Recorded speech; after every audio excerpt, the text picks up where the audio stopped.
이번 달 6월은 이제 현충일이 있고 6.25가 있는 호국 보훈의 달입니다.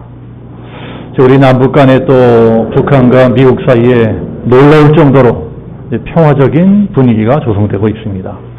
이건 아주 좋은 일입니다. 이 땅에 다시는 전쟁이 일어나서는 안 되겠습니다. 이런 일들이 잘 되어서 이제 결국은 평화적인 통일로 이어지기를 바랍니다. 그러나 우리나라가 아무리 통일이 된다고 하더라도 꼭 잊지 말아야 될 것이 있습니다. 나라를 위해서 무수한 사람들이 피를 흘렸다는 사실입니다. 아무리 세상이 바뀐다고 해도 우리들이 결코 그것만은 잊어서는 안 되겠습니다. 무수한 사람들이 피를 흘려가면서 지켜온 나라가 이 나라 대한민국입니다. 그것을 기억해야 되는 날이 6월인 것입니다. 그래서 오늘은 이제 피에 대한 말씀을 전해드리려고 합니다. 오늘 우리가 읽은 성경도 피에 대한 말씀입니다. 오늘 성경은 딱 한 절밖에 안 되는 말씀인데도 피라는 말씀이 4번씩이나 나오죠? 4번씩이나 나옵니다. 육체의 생명은 피에 있습니다. 내가 이 피를 너희에게 주어 제단에 뿌려 생명이 피에 있으므로 피가 죄를 속하느니라. 피라고 하는 말이 자꾸 나오니까 별로 듣기가 좋지는 않을 것입니다. 이 세상에 피를 좋아하는 사람은 아무도 없습니다. 시뻘건 피를 보면 누구나 다 공포감을 느낍니다. 우리 인간들은 본능적으로 피를 좋아하지 않습니다. 그래서 공포 영화를 보면은 주로 제일 뭐가 많이 나오죠? 피가 많이 나옵니다. 귀신 영화 봐도 귀신이 뭐를 물고 나와요? 입에다가 피를 물고 이런 하는 게 공포 영화입니다. 피가 나와야 무서워집니다. 이렇게 피라고 하는 것은 기분이 나쁩니다. 그런데 이상하게 우리 기독교에서는 이런 피 이야기가 굉장히 많이 나온다는 것입니다. 성경을 봐도 여기저기 무수한 피 이야기가 나옵니다. 얼마나 많이 나오는지 이루 헤아릴 수가 없습니다. 오늘 성경이 짧은 내일기만 하더라도 무려 80번 이상이나 피 이야기가 나옵니다. 그야말로 우리 기독교는 피의 종교라고 할 수도 있고 우리가 매일 보는 이 성경은 피로 범벅이 된 책이라고 할 수 있습니다. 지금은 좀 많이 달라졌지만 여기 어르신들 옛날 성경책을 한번 생각해 보세요. 옛날 성경책 보면은 이 성경책 옆구리에 뭐가 칠해져 있었죠? 빨간색으로 칠해져 있었어요. 요새는 뭐 그렇게 빨간색으로 칠한 성경이 많지가 않습니다. 왜 성경책 옆구리를 빨간색으로 칠해놨나요? 이것이 피를 뜻하는 것입니다. 십자가 조명, 네온 조명도 전부 다 빨간색으로 만들어놨죠. 왜 빨간색입니까? 그것도 피를 뜻하는 것입니다. 이 양탄자가, 이 강단 아래 양탄자가 이 빨간색이죠. 이게 왜 빨간색인가요? 이것도 피를 뜻하는 것입니다. 예수님께서 십자가에 달리셔서 피를 콸콸 쏟으셨어요. 그래서 골고다 날 빨갛게 적셨습니다. 양탄자 색깔을 빨간색으로 만들어 놓은 것입니다. 우리 기독교는 온통 피바다입니다. 피바다. 피가 강물처럼 흘러내리는 종교가 우리 기독교입니다. 또 성경이 우리들에게 가르쳐주는 중요한 공식이 하나 있는데 그것도 바로 피의 공식. 피의 공식인 것입니다. 자, 피의 공식이 뭘까요? 피는 그 생명이라는 것입니다. 피가 생명이다. 피가 생명이기 때문에 피를 흘린다는 것은 그 죽음을 뜻한다. 근데 사람이 왜 죽느냐? 죄를 지었기 때문이다. 죄를 지으면 왜 죽어요? 죄의 삭은 사망이기 때문입니다. 그래서 이런 공식들을 다 합치면은 이렇게 됩니다.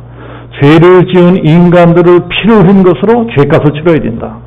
죄를 지었으면 피로써 그 대가를 치러야 된다. 네, 그런데 문제는 이 세상에 죄를 짓지 않고 사는 사람이 있을 수가 있느냐 하는 것입니다.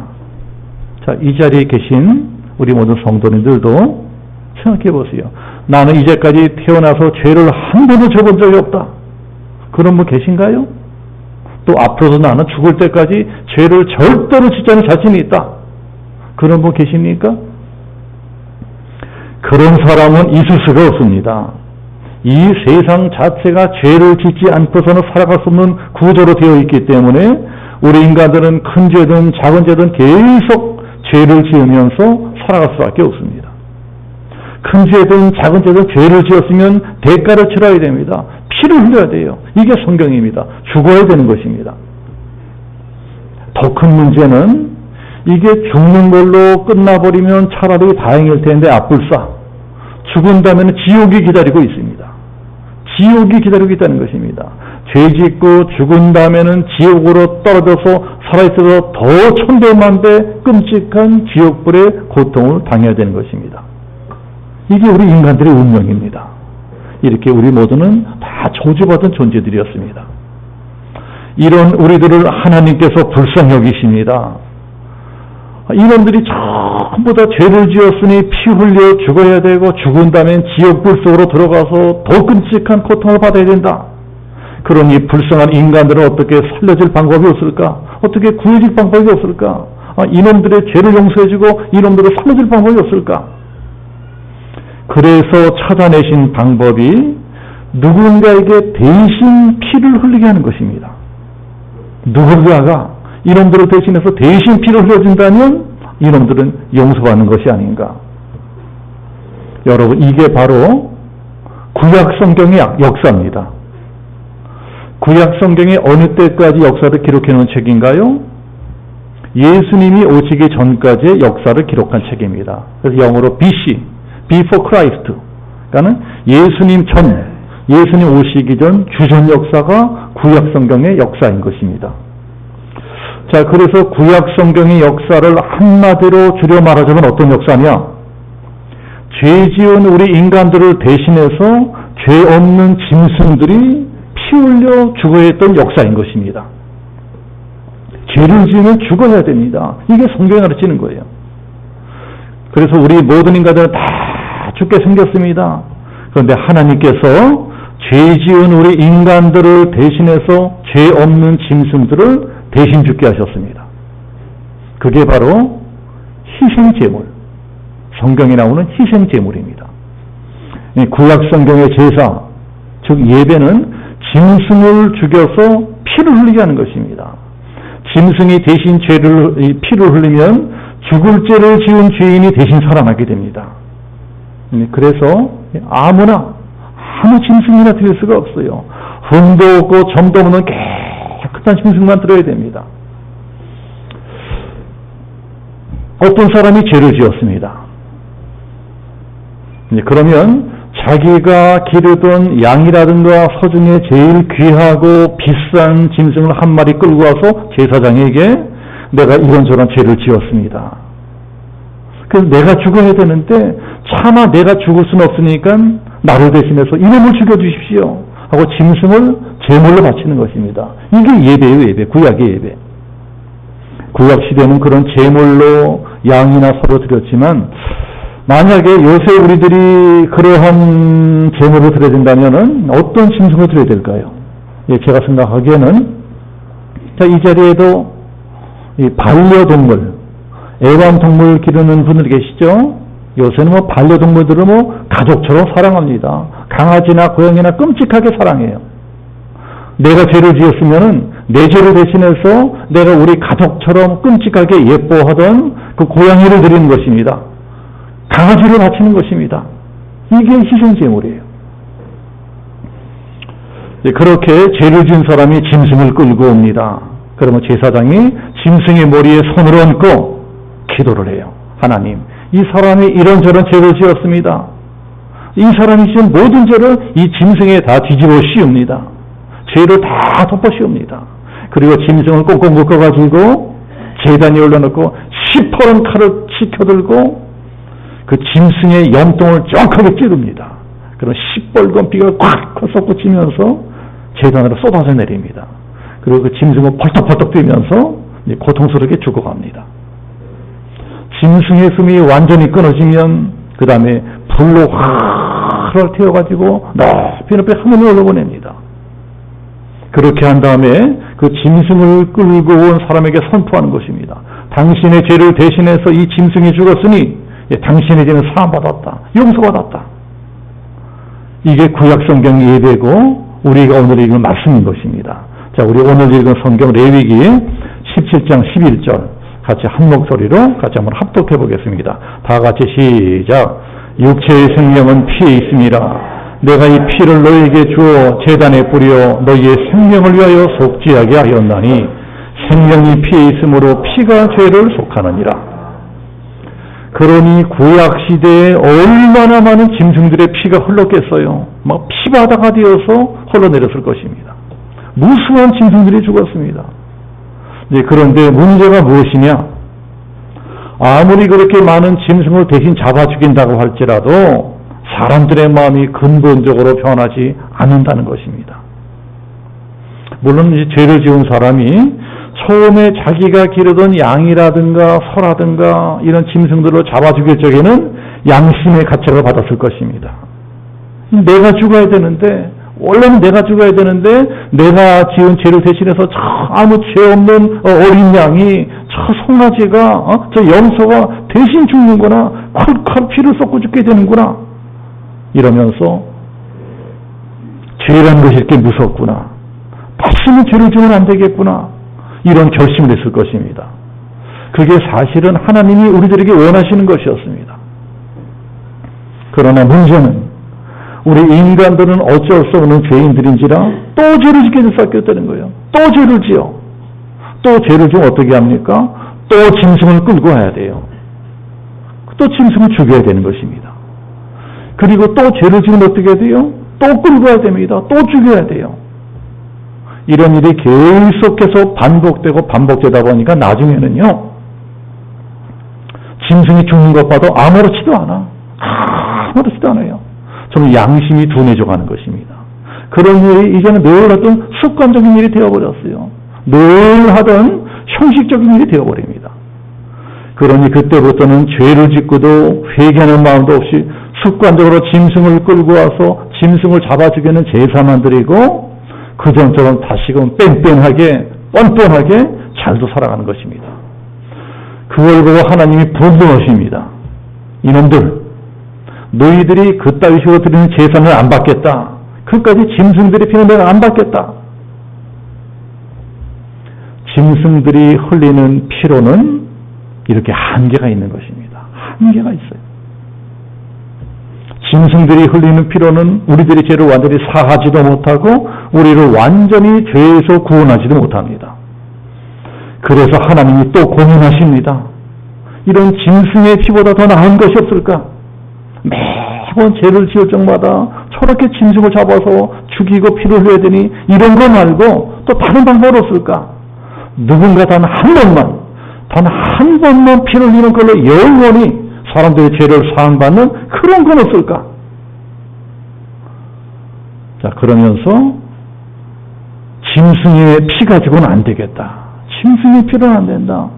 사람의 피로야 된다. 짐승이 아닌 사람의 피로 사람의 죄를 대신해야 되겠다. 그런데 문제가 뭘까요? 과연 이 세상에 그런 사람이 있겠냐는 것입니다. 이 세상 모든 사람들의 죄를 단번에 용서해 주려면 태어나서 죽을 때까지 단 한 번도 죄를 짓지 않은 완전히 깨끗한 의인, 완전한 의인이 피를 흘려줘야 되는데 그런 사람이 어디 있겠냐는 거예요. 이 세상에 그런 사람이 어디 있겠어요? 피라고 똑같은 피가 아닙니다. 의인의 피가 필요합니다. 완벽한 의인의 피가 필요합니다. 죄가 전혀 없는 의인이 피를 흘려야 돼요. 그러나 약한 세상 가운데 그런 의인이 어디 있겠느냐? 그래서 어쩔 수 없이 하나님께서 자기 아들을 세상에 보내시기로 결심하십니다. 성부와 성자와 성령, 성삼위일체 하나님 중에 성자 하나님을 이 세상에 보내시기로 결심하십니다. 그렇게 해서 이 세상에 오신 분이 누구예요? 예수님이십니다. 하나님의 아들이 사람이 되어 세상에 오셨어요. 성자 예수님께서 성경으로 잉태되어서 동정녀 마리아에게 태어나셨습니다. 우리가 똑같은 몸을 가지고 이 세상에 오신 것입니다. 그러나 중요한 것은 이것입니다. 우리와 몸은 똑같았지만 죄는 없으셨습니다. 하나님이 무슨 죄가 있겠어요? 하나님의 아들 예수님은 전혀 죄가 없는 의인 중의 의인입니다. 그런 의인 중에 의인이신 예수님께서 저와 여러분들의 죄를 대신해서 십자가에 못 박히십니다. 십자가에 못 박혀서 물과 피를 콸콸 다 쏟으십니다. 로마 병정이 예수님의 옆구리를 창으로 팍 찌를 적에 염통이 터져버렸습니다. 염통이 터지면서 물과 피가 콸콸 골고단으로 쏟아져 내립니다. 그 피로 우리를 씻어주시고 그 피로 우리를 죄에서 구원해 주신 것입니다. 이것을 바로 언약의 피라고 합니다. 자, 언약의 피가 뭐예요? 예수님이 십자가 지시기 전에 제자들하고 마지막 만찬을 하십니다. 마태복음 26장을 보면은 예수님이 이런 말씀을 하시면서 포도주를 따라주신 것이 나옵니다. 우리 성찬식 그렇게 하지 않습니까? 이것은 죄사함을 받게 하려고 많은 사람을 위하여 흘리는 바 곧 언약의 피니라. 언약의 피니라. 자, 언약이라고 하는 것은 약속 아닙니까? 약속? 무슨 약속이에요? 하나님이 예수님을 세상에 보내시면서 예수님과 약속을 하십니다. 내 아들 예수야, 네가 이 모든 사람들을 대신해서 십자가에서 피를 흘려준다면 네가 흘린 피를 보고 내가 약속하마. 네가 흘린 피를 보고 믿는 모든 사람들의 죄를 영원히 용서해 주마. 이게 하나님과 예수님 사이의 약속입니다. 예수님이 십자가에서 흘려주신 피가 바로 내 죄를 대신해서 흘려주신 피로구나. 예수님이 십자가에서 나를 대신해서 피를 흘리셨기 때문에 나 같은 죄인이 구원받게 되었구나. 이걸 믿고 회개하기만 하면 그때부터 그 사람의 죄를 완벽히 깨끗하게 영원히 사해주신다는 것입니다. 이게 복음이에요. 이게 기독교에서 말하는 복음입니다. 기쁜 소식. 하나님이 세상을 이처럼 사랑하사 독생자를 주셨으니 이는 그를 믿는 자마다 멸망하지 않고 영생을 얻게 하려 하심이니라. 십자가에서 흘리신 예수님의 피를 믿는 사람들은 모든 죄를 용서받고 영생하는 천국에 들어갈 수 있게 되었다는 것입니다. 자, 이게요, 이 출애굽기에 자세하게 이미 나와 있습니다. 성경 출애굽기에. 이스라엘 백성들이 애굽에서 노예로 살고 있었습니다. 하나님께서 그 사람들을 구원해 주시려고 애굽의 왕자였던 모세를 구원자로 보내주십니다. 하늘의 왕자이신 예수님을 이 땅에 보내신 것처럼 애굽의 왕자였던 모세를 보내주십니다. 모세가 바로에게 가서 내 백성들을 풀어줘라, 해방시켜줘라 이 말씀을 선포합니다. 그러나 바로가 말을 듣지 않죠. 고집을 부리고 이스라엘 백성들을 풀어주지 않습니다. 그러자 하나님의 애굽 나라에 막 재앙을 쏟아부으십니다. 10가지 재앙이 막 쏟아져 내립니다. 그래서 그 재앙으로 애굽이 초토화가 되었습니다. 그 중에서도 제일 무서운 재앙이 마지막 10번째 재앙이 됩니다. 자, 10번째 재앙은요, 애굽에서 태어난 것들 중에 첫 번째 것은 모조리 죽어버립니다.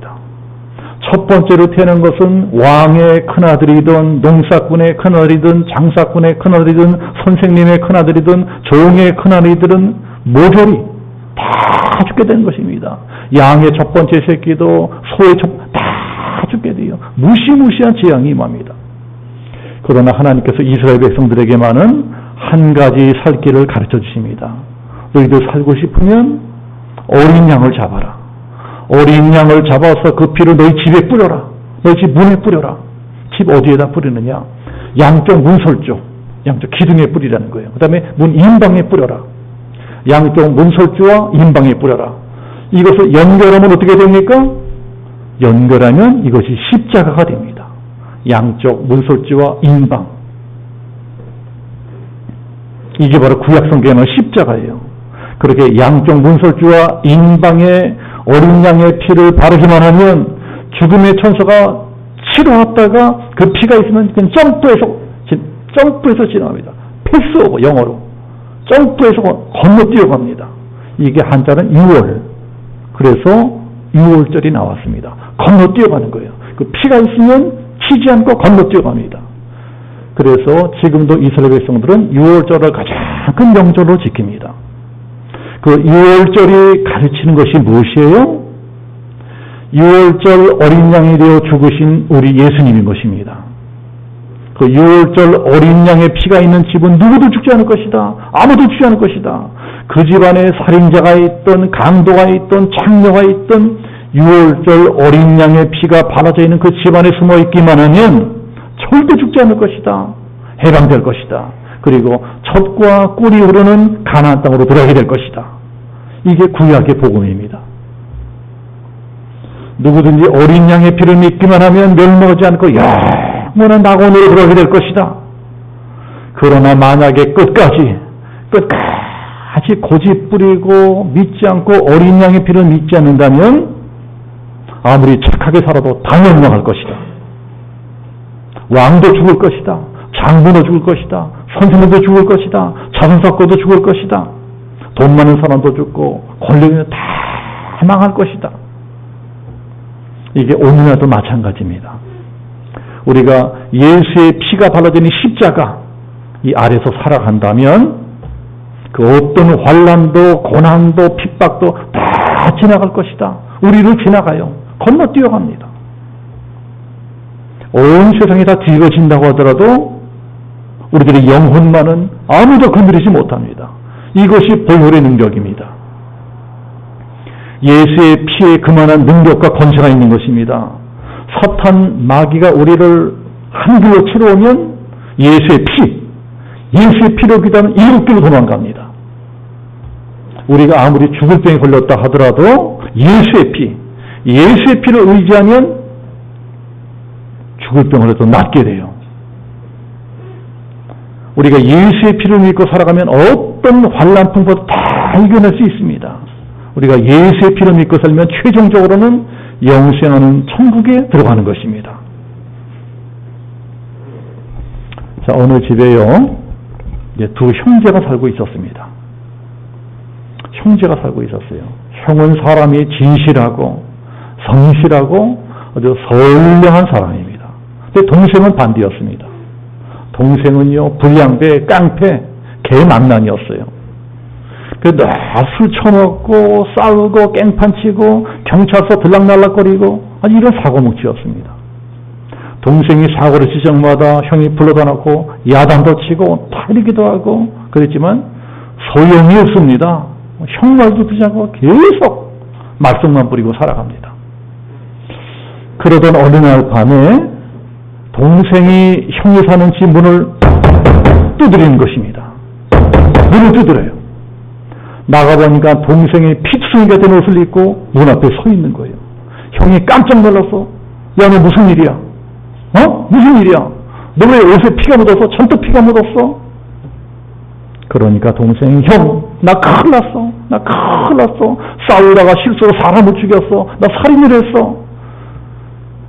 그래서 나를 잡겠다고 지금 경찰이 쫓아오고 있어. 형, 나 어떡해? 나 좀 살려줘. 나 좀 구해줘. 형이 한참 고민을 합니다. 이놈을 어떻게 하나? 이놈 어떻게 구해주나? 그러다가 너 빨리 옷 벗어. 옷을 벗으라니까 동생이 얼른 그 피 묻은 옷을 벗습니다. 그러니까 형도 자기가 입고 있던 하얀 옷을 벗었어요. 그리고 자기가 하얀 옷을 동생이 입혀줍니다. 그리고 너 빨리 저로 도망가. 빨리 저쪽으로 도망가라. 동생이 형이 시키는 도망을 갑니다. 그러자마자 경찰관들이 들이닥칩니다. 그리고 피 묻은 옷을 입고 있는 형을 보자마자 네가 사람을 죽였지. 네가 살인자지. 너를 살인죄로 체포한다. 형을 경찰서로 끌고 갑니다. 살인죄로 재판을 받고 사형 선고를 받고 교수형을 받아 죽었어요. 멀리 도망갔던 동생이 나중에야 그 사실을 알게 되었습니다. 그걸 알고 동생이 대성통곡에 회개합니다. 우리 형이 나를 살리느라고 내 옷을 대신 입고 날 대신해서 죽었구나. 나 대신해서 죽었구나. 나는 어떻게 해야 되나? 나 어떻게 살아가야 되나? 그러다가 자기가 지금 형의 옷을 입고 있구나. 형이 나에게 마지막으로 입혀진 한 옷을 내가 입고 있구나. 이것을 깨닫게 돼요. 형이 죽으면서 더러운 내 옷, 그 피 묻은 내 옷 대신에 이 하얀 옷을 대신 입혀주고 떠나갔구나. 그 옷을 보면서 결단하는 것입니다. 나는 이제부터 이 하얀 옷처럼 깨끗하게 살겠다. 죄짓지 않고 거룩하게 살겠다. 그게 바로 나를 대신해서 죽어준 우리 형을 위하는 길이다. 그때부터 이 동생이 완전히 변화되는 것입니다. 깡패 친구들이 찾아와서 야, 한탕하자. 이거 하자 저거 하자. 안 된다. 나는 절대로 그렇게 살 수가 없다. 나는 이 더러운 옷을 벗어버리고 이렇게 하얀 옷으로 갈아입었다. 죄의 옷을 벗어버리고 의의 옷으로 갈아입었다. 그러니 난 앞으로 깨끗하게 살아야 된다. 거룩하게 살아야 된다. 그게 바로 나를 대신해서 죽은 우리 영을 위하는 길이다. 우리 영이 죽을 때 나도 같이 죽었다. 지난날에 나는 죽고 나는 이제 새로운 사람으로 태어났다. 그러니까 나는 이제 우리 형처럼 살아야 된다. 우리 형처럼 의롭게 살아야 된다. 선하게 깨끗하게 살아야 된다. 거룩하게 살아야 된다. 이게 뭐예요? 이게 바로 거듭난 것입니다. 거듭난 거예요. 거듭나서 새 사람이 된 것입니다. 예수님도 우리가 지은 모든 죄를 다 뒤집어 쓰고 저 골고다 언덕 사형장에서 피를 흘리며 죽으셨습니다. 우리가 입고 있던 죄의 옷을 대신 입으시고 우리에게는 자기가 입고 있던 의의 옷을 입혀주셨어요. 여러분, 우리가 예수 믿을 적에 우리들은요 옷을 바꿔 입은 것입니다. 옷을 바꿔 입은 거예요. 무슨 옷이요? 세마포 옷으로 바꿔 입은 것입니다. 요한계시록 19장 8절에 세마포 옷이라는 것이 나옵니다. 그에게 빛나고 깨끗한 세마포 옷을 입도록 허락하셨으니 이 세마포 옷은 성도들의 옳은 행실이라. 뭐라고요? 옳은 행실이다. 예수 믿는 우리들은 착하게 살아야 된다는 것입니다. 바르게 살아야 된다는 거예요. 깨끗하고 거룩하게 살아야 된다는 것입니다. 더 이상 죄를 짓고 살면 안 됩니다. 그건 예수님의 죽음을 헛되게 하는 것입니다. 거듭났으면 거듭난 사람답게 예수님처럼 의롭고 선하고 거룩하게 살려고 애를 써야 됩니다. 어떻게든 죄 짓지 않겠다고 발버둥치며 살아야 됩니다. 그게 예수님께서 십자가에서 피 흘려 죽으신 목적이에요. 우리가 예수의 피만 믿으면, 십자가에서 흘려주신 보혈을 믿기만 하면 우리가 지난날 어떠한 죄를 지었든 다 용서해 주십니다. 지금 내가 어떤 죄를 짓고 다 용서해 주세요. 또 앞으로 지을 죄까지도 미리 다 용서해 주셨습니다. 다 용서해 주셨어요. 완벽하게 우리들을 용서해 주셨습니다.